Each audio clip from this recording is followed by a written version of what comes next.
আসো, তুমি আসো।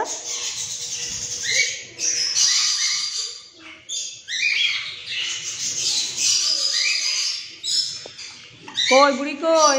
আমার দাদু ভাইদের মা কই?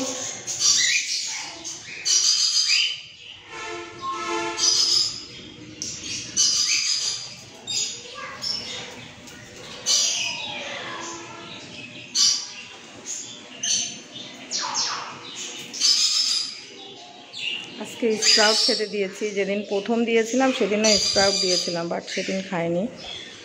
সান দাদু ভাইরা খেয়েছিল। এখানে ওই রুমে মনে হয় একজনকে দুজন খাচ্ছে, একজন খাচ্ছে।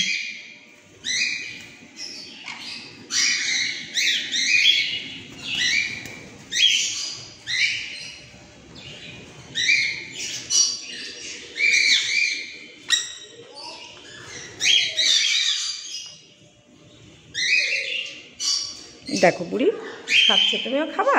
খাবা তুমি? ওই যে ওইখানে আর একটা খাবার দেওয়া রয়েছে। আসো, তুমি আসো, তুমি আসো, খাও। এই যে খাও, খাও, তুমি খাও না।